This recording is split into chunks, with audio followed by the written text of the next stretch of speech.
Téléspectatrices, téléspectateurs de Zouk Télévision, bonjour. Je reçois aujourd'hui Madame Marie-Noëlle Delaney, candidate bonjour. Dans la première circonscription, celle du centre. Alors je vais définir centre atlantique pour qu'il n'y ait pas de confusion, c'est-à-dire les communes du Lamentin, du François, du Gros-Morne, du Robert et de Trinité. Exactement. C'est bien cela. Tout à fait. Madame Delaney, bonjour. Bonjour, bonjour la Martinique.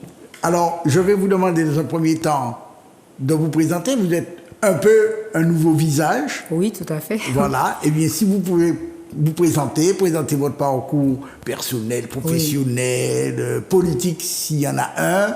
Même s'il est récent, ça n'a pas d'importance, il faut un début à tout. Tout à fait.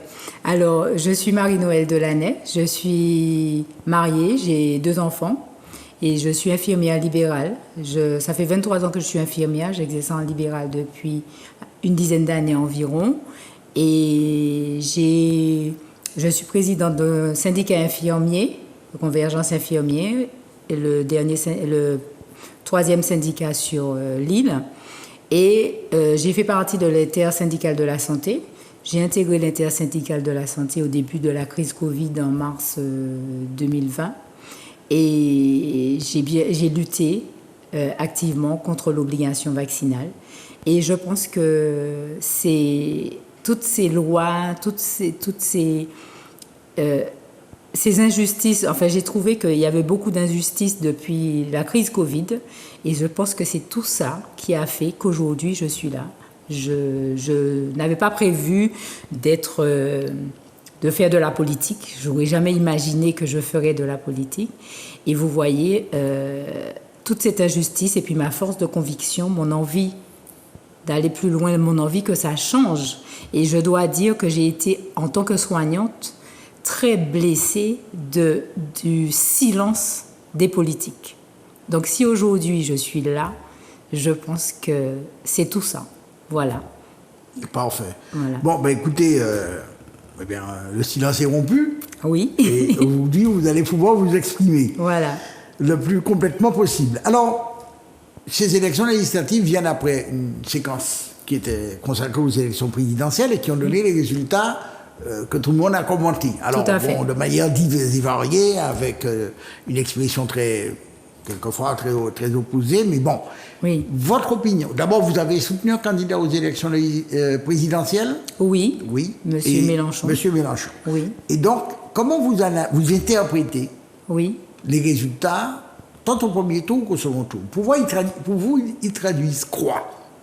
Eh bien, ils traduisent un cri de la population martiniquaise. Ils traduisent un rejet de tout ce qui s'est passé pendant ces 2 dernières années, de toutes ces lois liberticides, de toute cette agression du gouvernement. Et puis, je pense qu'ils sanctionnent le silence des politiques locaux pendant cette période. Donc, un double message adressé tant à la fois au président de la République et donc à son gouvernement qu'aux politiques locaux. Oui, parce que la plupart des politiques locaux ont appelé à voter Macron. Donc c'est dans une logique et je suis très, très satisfaite des résultats. Et j'ai eu un sentiment de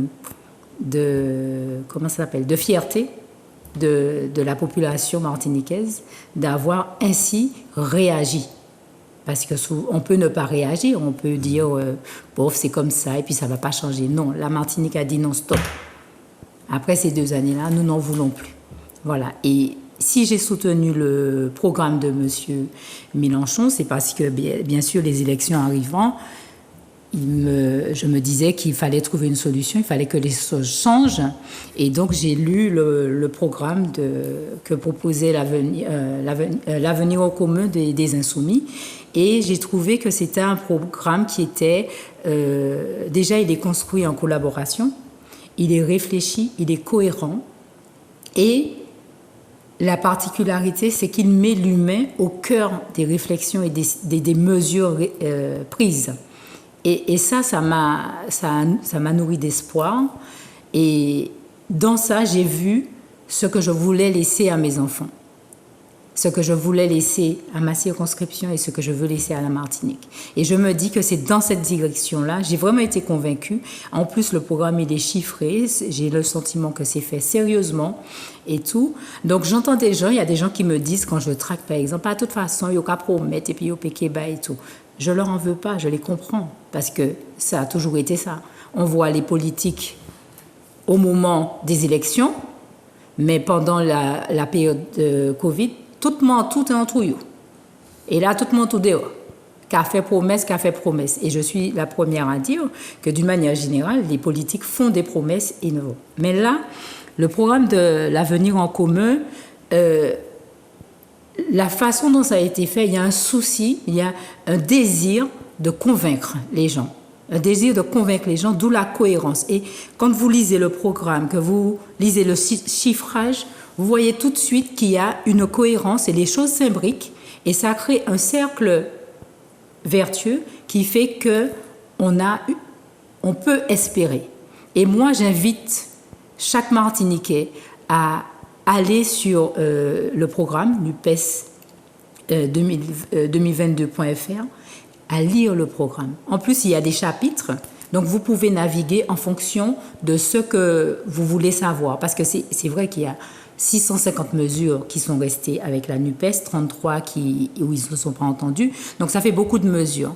Mais le plus intéressant, c'est de prendre par chapitre. Par exemple, vous êtes étudiant, mais vous allez voir qu'est-ce qu'ils proposent aux étudiants. Vous êtes fonctionnaire, vous allez voir ce qu'ils proposent aux fonctionnaires. Et en fait, vous intégrez mieux parce que ça vous intéresse. Donc c'est ce que j'invite les gens à faire. Et pareil, sur Internet, vous tapez le chiffrage, vous voyez comment c'est fait. Et il y a une cohérence dans tout ça. Et vraiment, l'essayer, je pense, le lire, c'est l'adopter. Très bien. Voilà. Alors, avant de rentrer dans le vif du sujet, oui. J'ai une question. Pour le moment, vous êtes la seule candidate issue du monde de la santé que... Oui. Enfin, en tout cas, non, je dis une bêtise, puisque j'ai eu un médecin. Mais enfin, personnel soignant, on va dire. D'accord, tout à fait. Comment vous expliquez qu'on puisse à un moment donné faire applaudir tous les soirs les soignants, et puis quelques mois plus tard leur dire, bon, dégagez. Oui. Alors, faire applaudir, c'est quelque chose. Mais dire au début du Covid, il faut soigner les gens. Il n'y a pas de masque, il n'y a pas de blouse, il n'y a pas de matériel de protection. Allez-y. Donc après, on y va. La peur au ventre. La peur au ventre pour nous, la peur au ventre pour les patients, la peur au ventre pour nos familles. On court partout sur la Martinique pour chercher des âmes généreuses qui nous font des masques et des trucs. Donc voilà. Et après, l'obligation vaccinale tombe, vous refusez pour vos propres raisons de prendre ce vaccin, vous êtes persona non grata. Mais ce n'est pas qu'on vous vire, on vous licencie et puis vous trouvez une solution. Non, on vous licencie comme si vous avez... Pire que si vous avez fait une faute grave. On vous met dehors sans possibilité de ressources. Donc, on vous met dans une situation de paria. Et ça, c'est inadmissible. Personnellement, en tant que moi, la soignante que je suis, a été blessée. Au jour d'aujourd'hui, j'ai plus envie. Parce que je dis simplement qu'ils se sont... C'est même pas se moquer de nous. Les mots seraient... Je ne veux pas être trop dure, je ne veux pas être grossière. Et franchement, je suis aujourd'hui une soignante révoltée. Révoltée parce que... Est-ce que ce n'est pas tout simplement le signe d'une parfaite unanimité, enfin un manque d'humanité tout simplement? Mais bien sûr, mais le monde se déshumanise. C'est pour ça que ce programme de l'AEC m'a donné de l'espoir, parce que l'humain est au cœur de ce programme. Et c'est pour ça que j'y ai adhéré, et c'est pour ça qu'aujourd'hui, malgré l'exercice difficile de la télé, de la radio, je viens devant mes compatriotes et je leur dis, il faut y croire. Et puis, Nimouka dit, il faut promettre, mais il faut promettre ça là, ben il a censé quoi, ben une chance. Parce que ni en l'eau qu'ils a promettre, en l'eau bagaille avant, zot ka riba une chance là. Et nous, on nous changeait ça tout bonnement. Et de toute façon, le 9 avril, ils ont commencé, ils ont choisi de la radicalité, le changement radical. Donc, on nous poursuit. C'est encore une chance de faire ce qui n'a pas été fait. Donc, on nous allait, et puis, voilà. C'est ce que je veux dire Très bien. Alors, vous êtes dans une circonscription Oui. qui recueille le plus de candidats, 17 candidats. Oui. Alors, il y a quelque chose de particulier dans ces communes du centre atlantique qui fait qu'elle attire plus de candidats ou c'est une vitalité démocratique? Comment vous expliquez ça? Et est-ce que, pour vous, ce grand nombre de candidats n'est pas de nature à un petit peu désorienter les uns et les autres? Bon, chacun a ses motivations. Moi, je suis candidate dans le centre atlantique simplement parce que je vis au Aubert et qu'il y avait un des 3 candidats insoumis. Il y en avait déjà un au nord, un à Fort-de-France. Il a été choisi de ne pas en mettre un dans le sud, donc je suis candidate dans le centre atlantique. Moi, là, la motivation, c'est plus l'enjeu. C'est plus vouloir porter au maximum auprès de la population le programme de l'AEC, parce que j'y ai cru, et voilà. Après, les raisons des autres candidats... D'accord. Voilà. Alors, s'agissant justement du programme, mais avant d'en parler, est-ce que pour vous, ces élections législatives ne revêtent pas un enjeu particulier? Parce que c'est la première fois, oui. En tout cas, je n'ai pas de... Pourtant, je suis quand même la politique depuis longtemps. C'est la première fois que, disons, un candidat, il n'est même pas candidat, en fait, oui. Celui qui conduit la liste pour la nouvelle Union populaire, écologique et sociale, oui. Dit « Élisez-moi Premier ministre ». Oui. Alors c'est clair que c'est en gros, élisez-moi Premier ministre, c'est le slogan qui sort, mais en fait, on n'élit pas un Premier ministre. Le message, c'est il y a possibilité de mettre en place ce programme humaniste. Pour faire ça, il faut qu'il y ait une majorité de candidats insoumis à l'Assemblée nationale. S'il y a une majorité de candidats insoumis à l'Assemblée nationale, le président de la République est obligé de choisir le Premier ministre dans les rangs de cette nouvelle majorité. Et il a été convenu dans la NUPES, ils sont tous d'accord, qu'ils vont proposer la candidature de M. Mélenchon. D'accord? Donc, ce n'est pas élisez-moi, on n'élit pas un Premier ministre. Mais c'est ça. Très bien. Donc, c'est quand même une nouveauté. C'est historique. C'est historique. Voilà, et c'est ça que chaque Martiniquais, chaque Français, d'une manière générale, doit voir, doit noter et doit se mobiliser pour le faire. Parce qu'il n'y a que comme ça. Il n'y a qu'en ayant une majorité à l'Assemblée nationale qu'on pourra contrer la politique agressive et destructrice de la société que nous a proposé M. Emmanuel Macron. Alors, si je vais résumer vos propos, oui. Ce serait, au premier tour, vous avez exprimé un vote. Oui. Cette fois-là, je vous propose de transformer l'essai. Tout à fait. Tout à fait. Alors, et il serait cohérent, tout comme le programme. Alors, passons au programme maintenant. Oui. Donc, ce programme, oui. vous en avez parlé, Avenir en commun, oui. Donc qui s'adresse à tout le monde, oui. À toute la population. Bien entendu, vous présentez ce programme à vos électeurs de la circonscription, oui. Et si vous êtes élu, vous êtes député de la Martinique. De la Martinique, bien sûr. Alors, quelles sont pour vous, on va pas passer les 650 mesures en revue, c'est trop long, mais quels sont pour vous les points qui vous paraissent les plus saillants, les plus parlants, oui. Pour vos électeurs, et au-delà pour la Martinique? Si on devait en choisir quelques-uns. Si on devait en choisir quelques-uns. Bon, je vais déjà dire que le nom du programme, c'est gouverner par les besoins.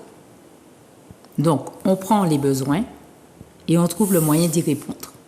Les grands besoins de la société, la Martinique, mais aussi de la France, sont le pouvoir d'achat. D'accord? Donc, le pouvoir d'achat, pour ça, l'AEC propose d'augmenter le... pardon, j'ai froid. D'augmenter le SMIC, de bloquer les prix. Alors là, c'est pour nos téléspectateurs, c'est l'avenir en commun. Le programme de l'avenir en commun, de la NUPES, puisque c'est devenu la NUPES, il faut qu'on l'appelle la NUPES. Il faut augmenter le pouvoir d'achat Et en augmentant le pouvoir, il faut augmenter le pouvoir d'achat en augmentant le SMIC, en augmentant les retraites, en donnant une garantie d'autonomie, plus personne sous le seuil de pauvreté. Le seuil de pauvreté, c'est 1 063 €.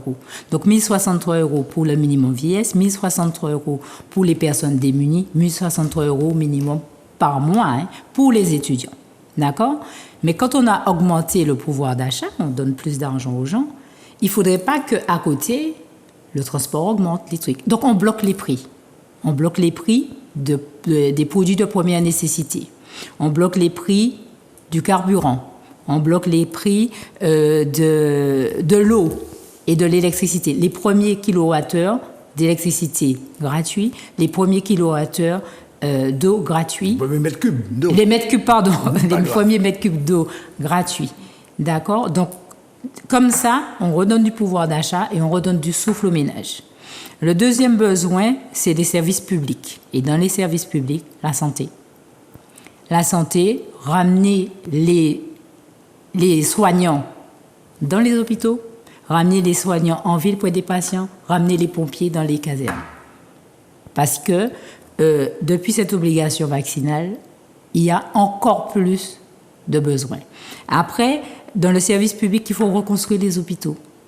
Il faut donner des moyens humains et des moyens matériels pour pouvoir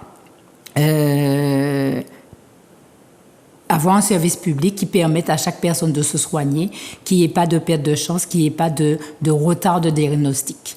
Parce que quand on entend qu'en Martinique, les urgences risquent de fermer, c'est une catastrophe. C'est une catastrophe parce que la Martinique reçoit des patients aussi des îles à côté. Donc c'est capital. En matière d'éducation, d'emploi, de justice, en fait tous les services publics, il faut aller vers mieux. Après, il faut qu'on protège le seul écosystème compatible à la vie, qui est la Terre. Il faut qu'on protège, qui est compatible avec la vie humaine, il faut qu'on protège la nature. Il ne faut pas qu'on prenne à la nature plus qu'il peut nous donner. Donc, tout ça, ce sont les besoins, tous les besoins du monde. Et le programme L'Avenir en commun de la NUPES part comme ça. On prend les besoins, on trouve les moyens d'y répondre par tout ce que je vous ai dit, et on progresse comme ça. Et tout le programme est construit comme ça, il est financé comme ça, et vraiment, je suis convaincue par ce programme. Très bien. Alors, vous avez parlé d'une des mesures phares, oui, qui est l'augmentation du SMIC. Oui. C'est une mesure qui est proposée au terme de la législature ou bien d'emblée?